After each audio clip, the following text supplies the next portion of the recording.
Hey, good morning. I wanted to show you a couple things. I'm getting ready to ship this out to you. Okay, first off, this little plug right here. This is what you plug your iPhone into so that it connects to the Apple CarPlay. This antenna here goes to the CB antenna jack in the back.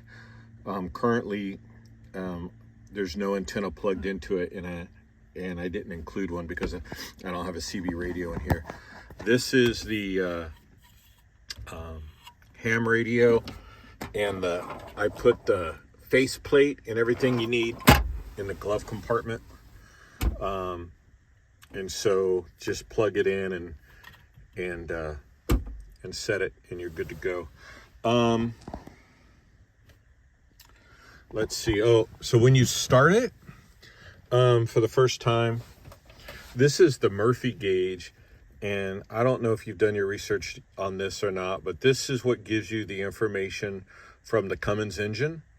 And so when you start it, when you go, so that's the start position before I actually turn it over. It's gonna light up these two lights and it's gonna say wait to start. So I imagine it's colder in Georgia than it is here. So just wait till it goes out. Those two lights go out and then you're good to start. And then, let's see if you can see. So it idles around 800, but you can toggle through these. So that's the temp. It's currently 149. It was running for a few minutes here earlier to make sure the batteries had a full charge. Engine hours, load. This one's interesting for me. I don't know if you'll find it interesting. So that's the load on the engine. So it idles at 25% anyway. Fuel used, 1,579 gallons. So you can use this to track exactly how much fuel you're using per tank. I use it because the gas gauge is wonky. So I just figure, like, if it's 1579 and I fill it up, I just add, 22 to that, and I know that's where I'm empty. And you could program what this will show you, because you could add different stuff to it.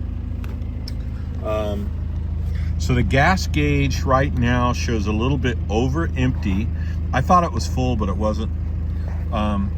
And right here on the trip meter, it says 292.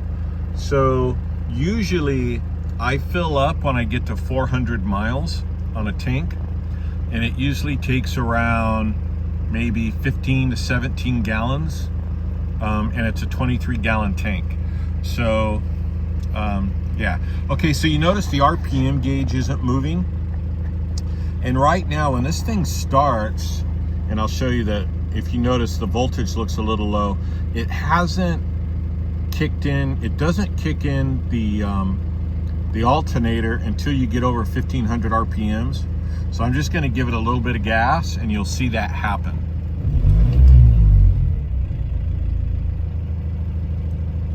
So it popped up. Now you see the voltage come up,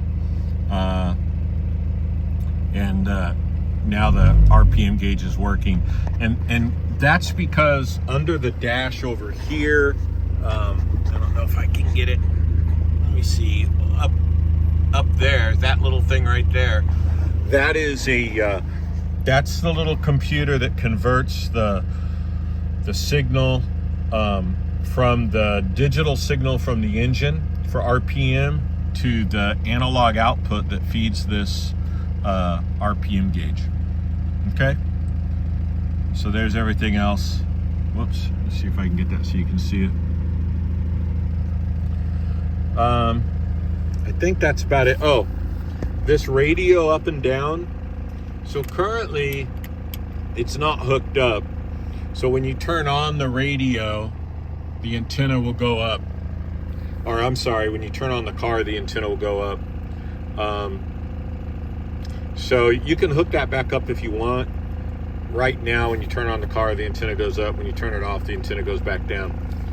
In the back of the car, I have the antenna for the ham radio that plugs into the top of the tailgate. You'll see I have a mount up there. I included a fuel filter, an oil filter, and a couple other odds and ends, the tool bag. It's all back there. So take a look in that bag and see what's in it. And if you have any questions, just ask me. Other than that, I think we're good. Oh, in the glove compartment is also the manual, the little manual that came with it. And that's the head unit to the radio. Okay, I think that's it. I'm gonna go park it and get it ready to ship.